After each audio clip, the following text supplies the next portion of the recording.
اللہم سلمنا لرمضان، اے اللہ ہمیں رمضان تک سلامتی کے ساتھ پہنچا دے، وسلمہ لنا، اور اسے سلامتی کے ساتھ ہم تک پہنچا دے، وتسلمہ منا، پھر ہمارے روزے اس میں قبول بھی فرما لے۔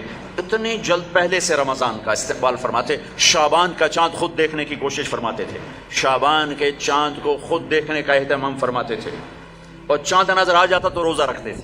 شعبان کا، یکم شعبان کا چاند نظر نہیں آتا تھا تو روزہ نہیں رکھتے تھے، چاند نظر آ جاتا تھا شعبان کا تو رمضان کے استقبال کے لیے روزہ رکھتے تھے۔ اور رمضان قرآن کا مہینہ ہے، شہر رمضان الذی انزل فیہ القرآن، رمضان کا مہینہ جس میں قرآن اترا، حالانکہ یہ ہونا چاہیے رمضان کا مہینہ جس میں روزہ فرض ہوا۔ وہ آگے کہا فمن شہد منکم الشہر فلیصم، پھر جو مہینے کو دیکھ لے پالے تو روزہ رکھے۔ لیکن رمضان کا تعارف کیسے ہے؟ رمضان کا مہینہ جس میں قرآن کو اتارا گیا۔ رمضان کا تعارف قرآن سے ہے، یہ اشارہ ہے کہ یہ مہینہ قرآن کا ہے، اس میں قرآن اترا، اس میں تورات اتری، اس میں زبور اتری، اس میں انجیل اتری، اس میں صحف ابراہیم اترے، صحف موسیٰ اترے۔ لہٰذا امت کو خاموش پیغام دیا ہے کہ رمضان قرآن کے ساتھ گزارو، موبائل بند کر دو، لیپ ٹاپ بند کر دو، فیس بک بند کر دو، سوشل میڈیا بند کر دو، یہ ٹاک شوز بند کر دو، 1 مہینے کے لیے ٹی وی بند کر دو، اخبار بند کر دو، بس قرآن کے ساتھ بیٹھ جاؤ، مرد یا عورت قرآن کے ساتھ تلاوت بھی کرو اور پشت مقرر کر کے ترجمہ بھی پڑھو۔ بھائیو بہنوں، میرا درد ہے، میرا دکھ ہے، ہم قرآن سے بہت دور ہو گئے ہیں، ہم قرآن سے بہت دور ہو گئے ہیں۔ ہم نے قرآن رکھ لیا ہے صرف ختم پڑھنے کے لیے، فاتحہ پڑھنے کے لیے، یا کسی کی دکان کھلتی ہے تو یاسین پڑھنے کے لیے، ہم نے قرآن فال نکالنے کے لیے، ہم نے قرآن اموات پر پڑھنے کے لیے، یہ ساری باتیں کرو، لیکن قرآن کا موضوع تو ہدایت ہے، قرآن کا موضوع تو ہدایت ہے، اور ہدایت ملتی ہے قرآن پڑھنے سے، اور صرف پڑھنے سے نہیں، سمجھنے سے کہ اللہ کیا کہہ رہا ہے۔ میں یوں کہتا ہوں، اگر آپ کو سارے قرآن میں کوئی تکلیف ہو رہی ہے تو پورے قرآن میں ٹوٹل 89 80 جمع 9 99 89 صرف 99 دفعہ میرے اللہ نے کہا ہے یا ایھا الذین آمنو، اے ایمان والو۔ تو اللہ کیا کہہ رہا ہے؟ مجھ سے بات کرنے لگا ہے، یا ایھا الناس، پوری دنیا سے بات، یا ایھا الذین کفروا، کافروں سے بات، یا اہل الکتاب، عیسائیوں سے بات، یہودیوں سے بات، یا ایھا الذین ہادوا، یہودیوں سے بات ہو رہی ہے، لیکن یا بنی آدم، ساری دنیا سے بات ہو رہی ہے، لیکن اب کہتے ہیں نا یا ایھا الذین آمنوا۔ تو اس کی مثال ایسے جیسے آپ سب بیٹھے ہوئے، اب کتنے بیٹھے، میں کہتا ہوں بھائی نواز صاحب ذرا میری بات سنیں، میں ان کو یہاں بلا لیتا ہوں، یوں بات شروع کر دیتا ہوں، اب سب کے دل میں آئے گا کوئی خاص بات ہے، تو خاص بات ہو رہی ہے نا، خاص بات ہو رہی ہے۔ میرا رب قرآن کے 30 پاروں میں، میں قربان جاؤں کتنا تھوڑے ہمیں اللہ نے حکم سنا ہے، صرف 89 دفعہ، اے ایمان والو، اے ایمان والو، اے ایمان والو، اے ایمان والو۔ اس کے بعد اللہ کیا کہتا ہے؟ اللہ کے واسطے اتنا تو پڑھ لو کہ یا اللہ تو کیا کی جانا ہے بس، اور اس میں ہر دفعہ نیا حکم نہیں ہے، ایک ہی حکم کئی دفعہ آیا ہے، یا ایھا الذین آمنوا اتقوا اللہ حق تقاتہ، یا ایھا الذین آمنوا اتقوا اللہ ولتنظر نفس ما قدمت لغد واتقوا اللہ، یا ایھا الذین آمنوا اتقوا اللہ وآمنوا برسولہ، اتقوا اللہ اتقوا اللہ اتقوا اللہ، تکرار کے ساتھ۔ تو میرے بھائی بہنوں، اتنا تو قرآن دیکھ لو کہ یا ایھا الذین آمنوا کے بعد اللہ کیا کہتا ہے، کیا کہہ رہا ہے؟ جس کا ترجمہ پسند ہے اس کا پڑھ کے دیکھ لو کہ میرا اللہ مجھ سے کیا کہتا ہے۔ اللہ کے واسطے قرآن سے دوری ختم کرو، قرآن سے اخبار پڑھنے کے لیے بھی ٹائم ہے، ٹاک شو دیکھنے کے لیے بھی ٹائم ہے، فضولیات کے لیے بھی ٹائم ہے، کرو، آدھا گھنٹہ نکال لو، آدھا گھنٹہ، 15 منٹ، 10 منٹ، چلو ایک آیت۔ تو میرے بھائی بہنوں، اس مہینے کو قرآن کا مہینہ بناؤ۔ فمن شہد منکم الشہر فلیصم، مہینہ آ گیا، روزہ رکھو۔ فمن کان مریضا علی سفر فعدۃ من ایام اخر، مریض ہو سفر میں ہو بعد میں رکھ لو۔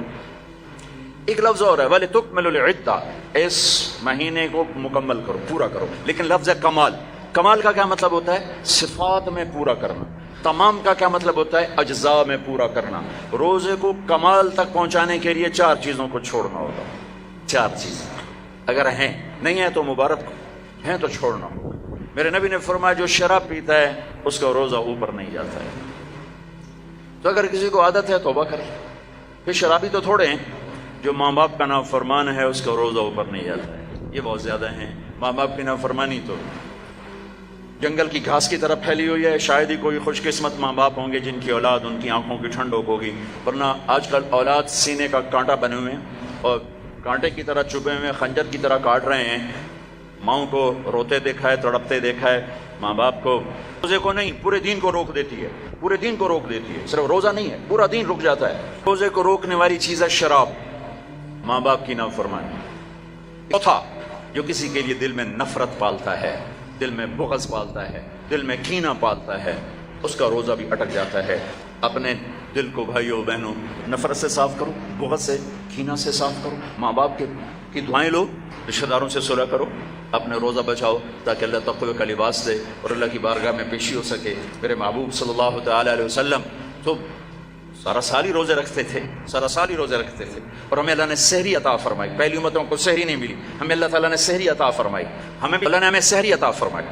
ہمارے نبی پاک صلی اللہ تعالیٰ وسلم سحری کے کھانے کی تاکید فرماتے تھے کہ یہ برکت والا کھانا ہے. اللہ اس کے فرشتے سحری کھانے والوں پر برکتیں رحمتیں نازل فرماتے ہیں. خود ہمارے نبی پاک صلی اللہ تعالیٰ وسلم سحری کا اہتمام فرماتے تھے. آپ تو عام طور پر 2-4 کھجوریں ایک گلاس پانی بس آپ کی سحری ہو جاتی. اور آپ افطار بھی ایسے ہی فرماتے تھے. یہ جو ہم 2-4 تراویح کے بعد بیٹھتے ہیں اور ایک چھوٹی سی دعا پڑھتے ہیں اور پھر کھڑے ہو جاتے ہیں، یہ ترویح ہوتا ہے تھوڑی دیر آرام کرنا. ترویح تھوڑی دیر آرام کرنے کو کہتے ہیں ترویح، ٹھیک ہے. اور اس کی جمع تراویح. مکے والے کیا کرتے تھے؟ 4 تراویح پڑھنے کے بعد ایک طواف کرتے تھے، پھر 4 رکعت پڑھتے تھے، پھر ایک طواف کرتے تھے. انہوں نے تو ساری رات لگ جاتی ہے، وہ تو جا کے سحری میں مشکل سے جا کے ان کی تراویح ختم ہوتی تھی. جب مدینے والوں نے دیکھا یہ تو طواف کرتے ہیں، تراویح پڑھتے ہیں، ساڑھے گول تک بیت اللہ ہے نہیں، آپا کی کریے. انہوں نے 20 کی 40 کرتے، وہ کبھی 40 رکعت پڑھتے تھے. بڑھانے میں کوئی منع کوئی نہیں، چونکہ صلاۃ اللیل مثنا مثنا، تو وہ ان کے مقابلے میں 40 رکعت پڑھتے تھے. حافظ عطیہ سالم رحمۃ اللہ علیہ تھے مسجد نبوی کے بہت بڑے عالم اور بڑے ان کا حلقہ تھا. میں ان کے درس سے بڑا فائدہ اٹھایا، ان کے درس سے میں نے بہت فائدہ اٹھایا. میں جب حج پہ جاتا تو لمبا عرصہ ٹھہرنا ہوتا تھا، تو میں ان کے مغرب سے شاہ روزانہ بیٹھتا تھا. اور وہ بندہ علم کا ایک بحر ذخار تھا، اللہ ان کے درجے بولا. میں ملا بھی ہوں. تو انہوں نے ایک رسالہ لکھا ہے تراویح پر، کاش اس کا اردو ترجمہ ہوتا تو میں آپ کو کہتا اسے پڑھو. تو اللہ نے ہمیں ایک تراویح کی نماز عطا فرمائی جس کے ہر سجدے پر حدیث میں آتا ہے 1500 نیکی لکھی جاتی. ایک سجدہ کتنے؟ اور ہر سجدے پر ایک گھر بنتا ہے. کس چیز کا؟ سرخ یاقوت. کتنا بڑا ہوتا ہے؟ 60,000 سونے چاندی کے دروازے ہوتے ہیں. ہر سجدے پر کیا ملتا ہے؟ ایک درخت جس کے نیچے 100 سال عربی گھوڑا دوڑ سکتا ہے.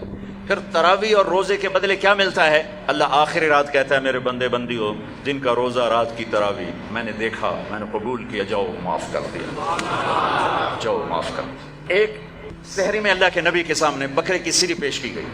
آپ کے گھر میں تو نہیں پکتی تھی، کہیں سے پک کر آئی. تو آپ کھا رہے تھے تو حضرت علی بھی آپ کے ساتھ.